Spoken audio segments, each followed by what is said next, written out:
Welcome back to the studio, guys, and in this episode we're going to touch on every miniature painter's worst nightmare, and that is flesh tones. So let's get to this.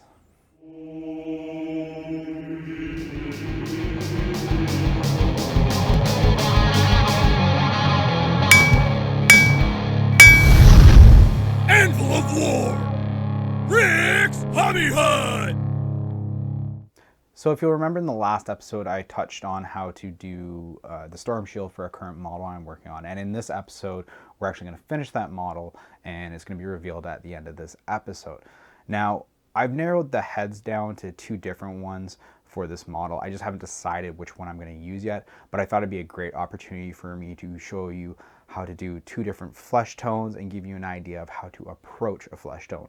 I know all of us hate painting flesh tone. I'm not a big fan of painting flesh tone. That's why most of my models have helmets on them because of that fact, just because you always second guess yourself on creating these when you're painting a flesh tone, because you're not quite sure it's right. You don't know if it looks like this, you don't know that. But for this episode, I'm going to alleviate some of that, the qualms that you have for that, and we're going to approach it in a very simplistic manner. There's going to be a decent amount of dry brushing, and then some fine brush work. There's not going to be any crazy blending or anything like that. It's simple, straightforward how I create my flesh tones. So for the first one, and we're going to be doing the darker flesh tone, we're going to need Mornifying Brown, Scrag Brown, Dryad Bark, and Deathclaw Brown. Those are the four paints that you're going to mainly need for this. So getting right into this, we're going to be dry brushing the Dryad Bark. And when I say dry brushing, it's going to be more of a wet dry brush. The reason being is we're just trying to coat it. I thought it'd be, as you notice in the actual video of the head, I tried a zenithal highlight with some rattle cans, a black base, and then I just used a gray primer over top of that just to give it a little bit of zenithal highlighting, thinking that the Dryad Bark would come through. But as you can see right away, it did not matter. So we're just gonna do a wet dry brush of the Dryad Bark over the entire portion of this model.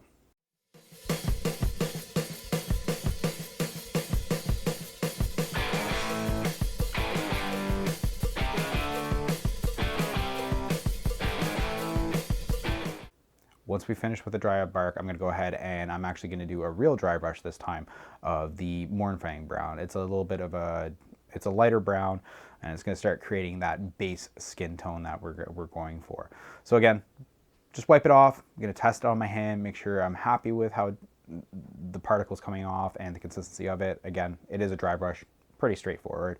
And then we're going to be working from the top down, creating the highlight on the top of the head going down.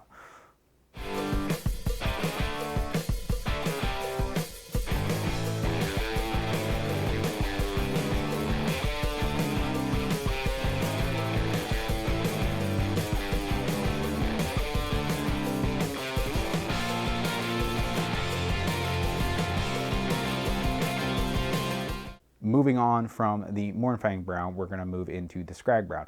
And we're going to do the exact same process again, a dry brush. This time we're going to go a little bit lighter on it, and we're going to create the highlights on the top of the head, more in the middle of the face, and just on the cheekbones and where the light would be hitting.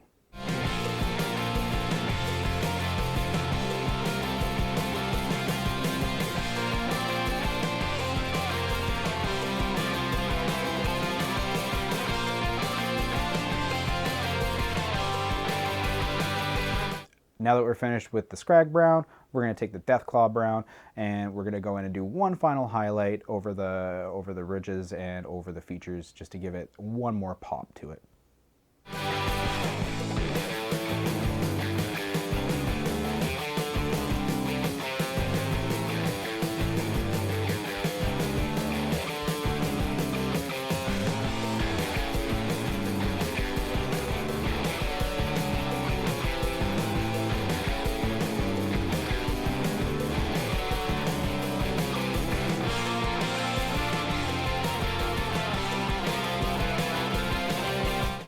Now that all the dry brushing is complete, I wanted to add a little bit of color into the features itself and give it a little bit more pop.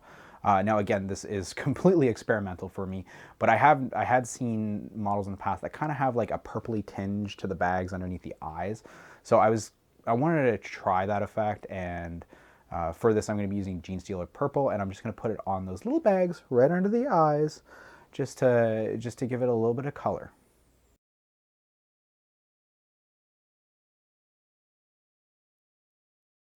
Once finished with the dry brush and adding in the color, what I'm going to do is I'm going to take the Deathclaw Brown and a little bit of Xandri Dust, and what we're going to go back in is we're going to choose some facial features, like just around the cheeks, kind of around the eyebrows, just to give it a little bit more definition and a little bit more depth to the actual features itself.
Now that all the highlights, the details are complete, I'm just gonna take some Agrax Earthshade, and what we're gonna do is we're just gonna deepen those shadows a little bit more, and then blend all of that dry brush as well as that little bit of line work that we did, bring it all back together and just kind of solidify it.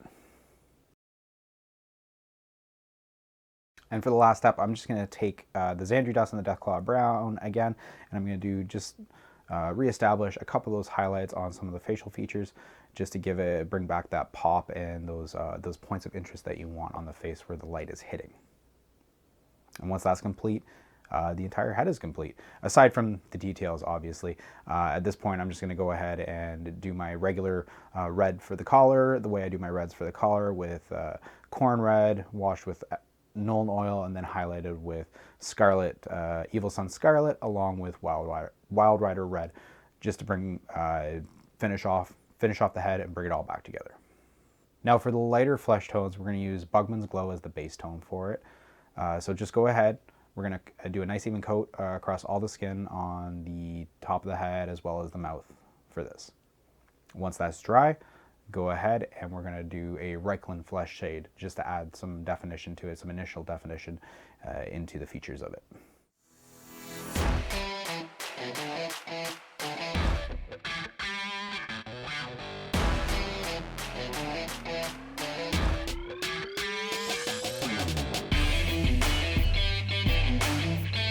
Now, for this portion, we're going to do the exact same thing we did in the first half of this video with the dry brush, and we're going to be taking Cadian Flesh Tone in this instance, and we're going to be creating those highlights once again. Again, nice light dry brush, and we're going to be building up that skin tone layer by layer as we go.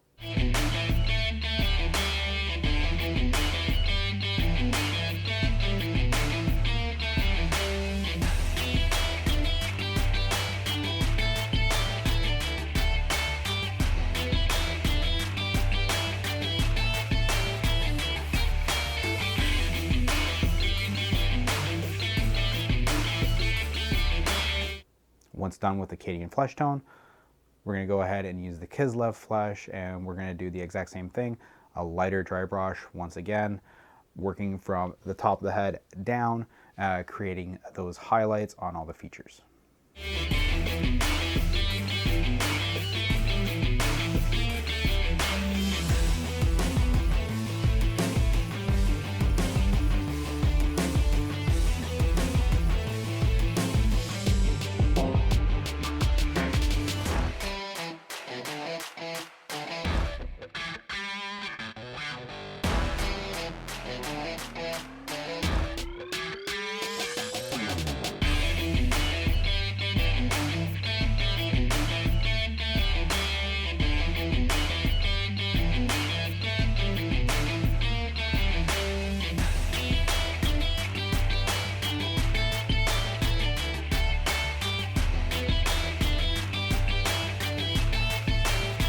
Now that we're done with the dry brush, I want to add a little bit more definition into the eyes, the ears, as well as the mouth.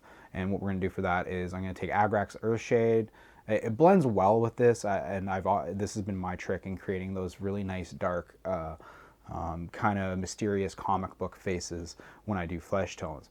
And what I do is I take the Agrax Earthshade, just layer it into a very light amount into the eyes itself, the eye sockets, as well as the mouth and inside the ears. And then you're creating that illusion, well, not illusion, but it is an illusion, but you're creating that depth and that contrast in the recesses.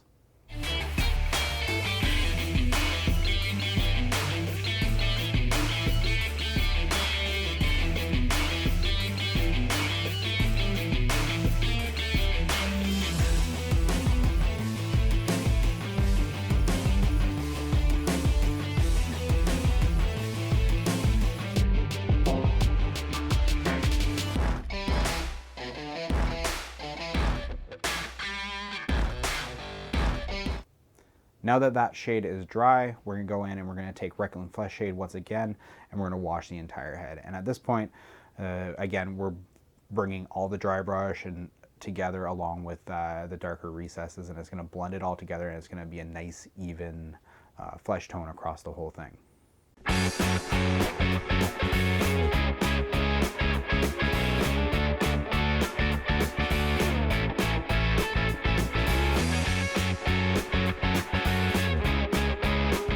At this point, the flesh tone is done. I'm happy with it. I'm not going to be doing anything else to the flesh itself. Now it's just finishing off the details along with the beard.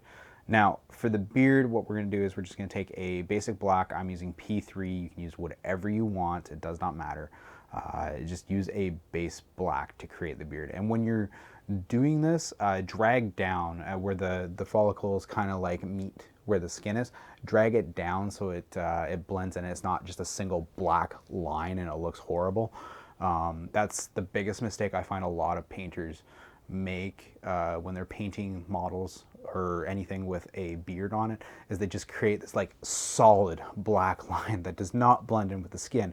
Whereas in real life, your hair just kind of like, if you're looking at my beard right now, it's just kind of like, it grows out and there's like little patches and it's uneven. So you want to create that effect when you're layering in the base black.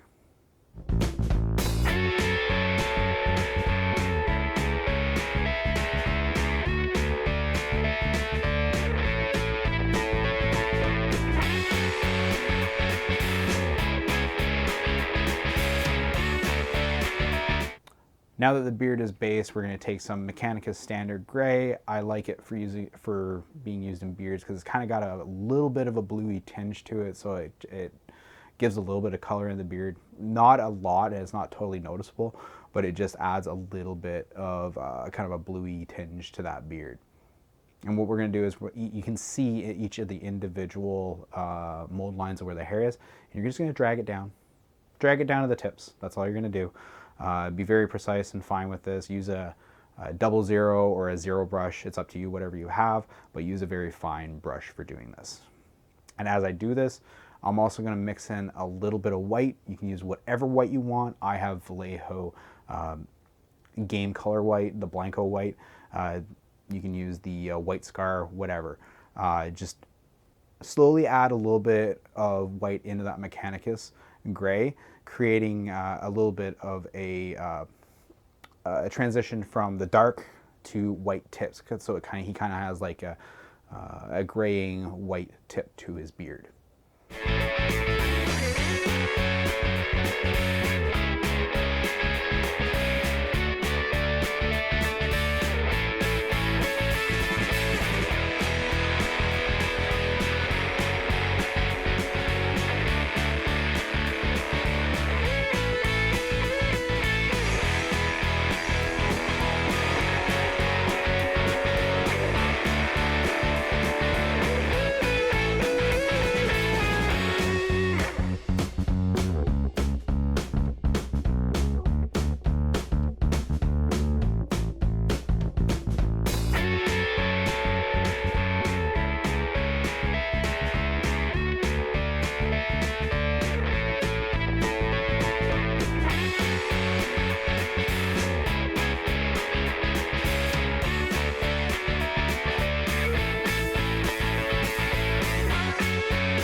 Once that's finished, we're going to take the Nuln oil and we're just going to lightly do the beard and just create some more definition in it.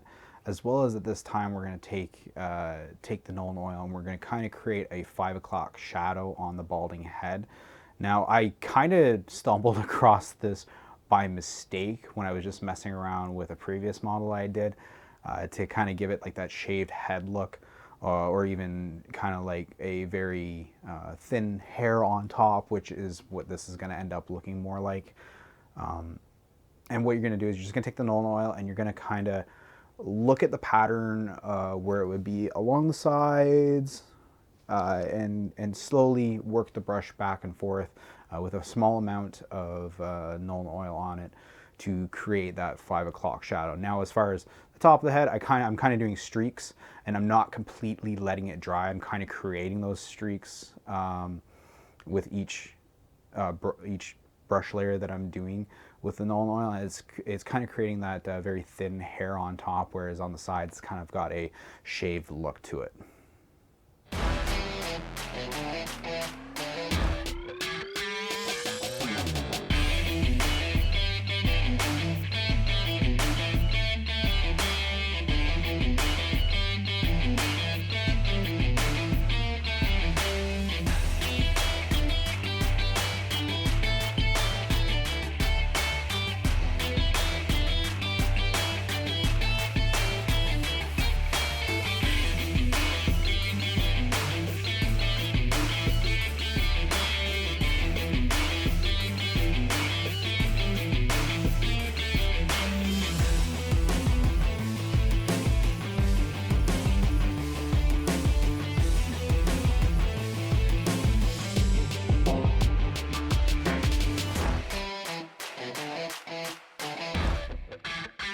So all that's left to do is we're going to finish off the details like the collar, the same steps I did in the previous portion of the video, as well as we're going to do just a little coil on the side of his head. And all I'm going to do for that is I'm going to use Caliban green as the base. Then I'm going to glaze in some Warpstone glow along with some Moot green, and then finish it with BL tan wash just to bring it all together. And at that point, this is the finished product. And I'm happy, and this is the one that's going to end up going on my model.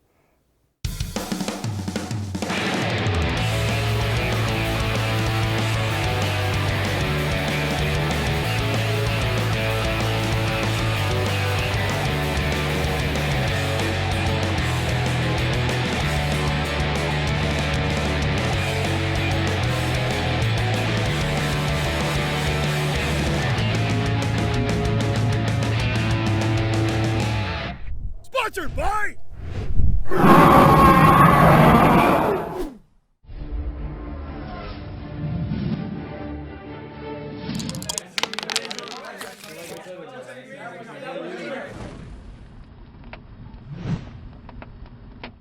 That does it for this episode, guys. I hope you enjoyed it and you picked up some tips and tricks along the way.